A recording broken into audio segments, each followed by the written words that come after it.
Les deux leviers principaux pour pouvoir manifester exactement ce que l'on veut, ça va être le narratif intérieur, c'est-à-dire qu'est-ce que l'on se raconte à propos de soi, à propos des autres, à propos des circonstances, et ensuite ça va être l'identité. Ça va être les deux piliers fondamentaux pour pouvoir manifester ce que l'on veut. L'identité, ça se rattache au concept de soi. Plus on a un concept de soi qui est fort dans le sens soutenant, dans le sens porteur, plus on va être justement l'identité qui peut tenir sur la durée ses manifestations. Manifester, c'est naturel. Il n'y a pas besoin d'avoir un concept de soi, on va dire, cuisiné aux petits oignons pour obtenir ce que l'on veut. Non. Par contre, avoir l'identité qui est calibrée, ça va permettre justement de faire perdurer le résultat, c'est-à-dire le désir qui est exaucé. Je vous donne un exemple. Imaginons que vous vouliez manifester une relation sentimentale, une SPI particulière, voilà, et vous avez, on va dire, des paramètres précis sur cette personne. Alors vous allez y penser à cette personne, vous allez penser à cette rencontre, vous allez penser à cette relation, et oui, vous allez finir par la manifester avec tous les paramètres que vous avez cochés. Simplement, voilà, si votre identité, elle n'est pas calibrée pour accueillir cette personne, pour tenir cette relation, il va se passer quoi? Il va se passer que très rapidement, vous allez commencer à vous auto-saboter, donc à auto-saboter la relation. Très rapidement, vous allez faire en sorte d'avoir, vous, un comportement qui n'est peut-être pas adéquat. Vous allez peut-être commencer à douter de l'engagement de la personne. Vous allez peut-être commencer à vous dire qu'il y a un truc qui ne va pas, que comment ça se fait qu'il est avec vous, que comment ça se fait qu'il vous ait choisi, que si, que ça. Et donc, du coup, ce qui va se passer, c'est que la relation, elle va s'étioler et puis la personne, elle va disparaître. Enfin, elle va disparaître de votre champ de conscience. Elle va vous laisser, elle va partir ou vous allez la quitter. Vous aviez manifesté exactement la bonne relation, qui cochait tous les critères. Mais comme votre identité n'est pas calibrée pour pouvoir la tenir, eh bien, vous allez faire en sorte que ça disparaisse. Donc, est-ce que le concept de soi, il est essentiel pour manifester? Non. Mais par contre, il est essentiel pour pouvoir garner ce que l'on veut. Je vais vous donner un autre exemple. Par exemple, l'argent. Vous vous dites que waouh, vous aimeriez bien avoir telle somme d'argent et tout, ça serait cool, bah parce que je sais pas moi, vous avez des projets, vous voulez, bref, vous voulez vivre des choses avec cet argent. Et vous vous dites que ça serait cool de le recevoir de manière agréable, de manière fun, de manière, voilà, pas forcément en souffrant, pas forcément en forçant. Et puis, vous avez la somme d'argent qui arrive. Et là, bizarrement, vous commencez à vous dire que, ouais, mais non, mais c'est trop beau. Non, mais c'est pas possible. Non, mais il y a une arnaque. Non, mais c'est pas comme ça la vie. Non, mais non, mais j'y crois pas. Et là, il va se passer quoi? Cet argent que vous avez manifesté, il va repartir, mais alors à la vitesse de la lumière. Vous allez faire ce qu'on appelle une fuite financière. C'est-à-dire que pour ne pas pouvoir garder cet argent et donc du coup pouvoir vous offrir ce que vous vouliez, eh bien, vous allez manifester une panne de voiture, je sais pas moi, la machine à laver qui tombe en panne et qu'il faut changer, un dégât quelconque qui vous demande d'un coup bah, de sortir l'argent.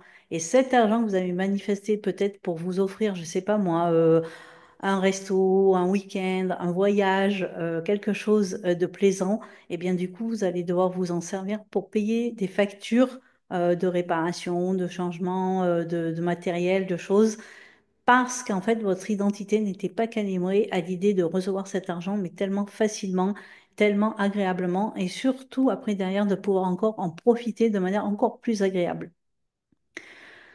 Ça dépend vraiment justement du narratif que vous vous racontez à propos de vous. Est-ce que c'est possible? Oui, mais est-ce que je le mérite? Est-ce que je suis légitime à recevoir les choses de cette manière-là? Est-ce que je suis cette personne qui peut profiter et qui peut donc, on va dire, en jouir de manière sereine, de manière saine, de manière sécure? Donc ça va être votre narratif pour faire venir cette identité de oui, bien sûr, je peux en profiter, oui, bien sûr, je suis sécure, oui, bien sûr, je suis sereine, et surtout, bien sûr, oui, que je le mérite en fait. Bien sûr que je mérite cette relation, que je mérite cet argent, que je mérite ce job incroyable, que je mérite bah, ce que vous voulez en fait. Voilà, mettez les mots qui vous plaisent. Mais la manifestation consciente, donc choisie, eh bien, ça va vraiment s'articuler autour de ces deux leviers, votre narratif intérieur et l'identité. Votre concept de vous, vous l'avez toujours quoi qu'il en soit. Mais c'est à vous de voir si c'est un concept justement qui vous porte, qui vous soutient dans vos désirs, ou est-ce que c'est un concept qui a plutôt tendance à manifester justement des situations que vous ne voulez pas.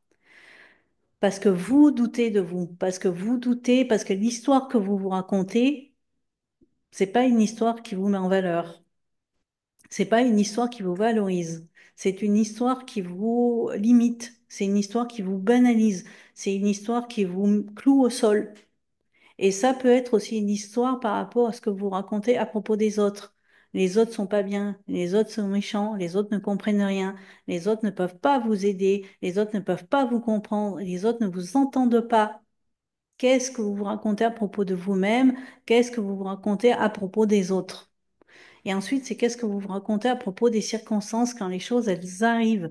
Est-ce que vous voyez les choses en noir, c'est-à-dire, ah ben voilà, je le savais bien, j'ai encore une tartine de qui arrive, voilà, parce que ben voilà, c'est tout, c'est ma vie, nanani, nanana. Ou est-ce qu'au contraire, vous dites, ok, c'est pas grave, le train il est en retard, le train il est annulé, et ben je vais pouvoir profiter encore de cet après-midi ou de cette journée dans cette ville extraordinaire. Ok, le vol il est annulé, le vol il est détourné, on fait une escale qui n'était pas prévue, et ben c'est top, il va se passer quelque chose. À ce moment-là, je vais faire une rencontre incroyable. C'est toujours vous qui avez la main dans le narratif que vous vous racontez.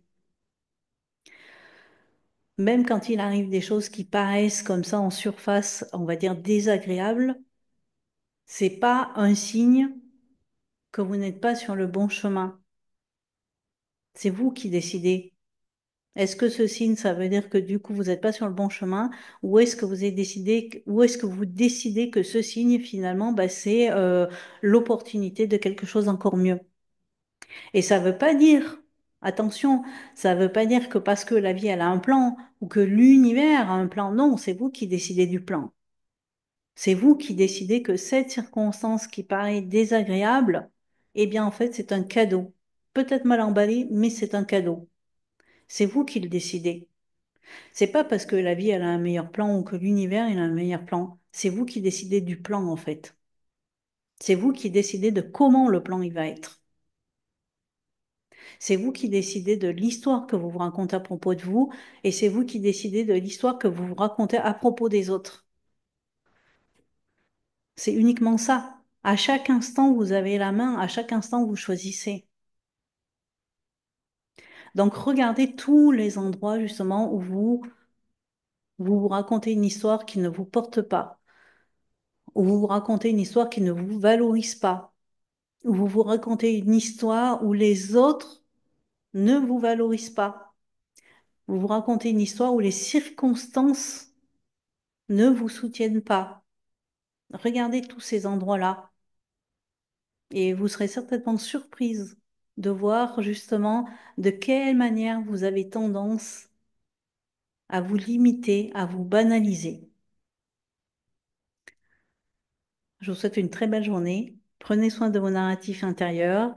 Je vous mets dans la barre de description toutes les possibilités pour venir dans mes espaces. Évidemment, le Membership Level Up est l'espace par excellence, le Spotify de la manifestation, l'espace où vous retrouvez à la fois du mentorat collectif, à la fois des subliminaux, à la fois des chansons dédiées à la manifestation, à la fois des méditations, mais surtout vous retrouvez une communauté qui vient partager Chaque jour, c'est success manifestation. Je vous mets tout ça en barre de description et je vous dis à très vite.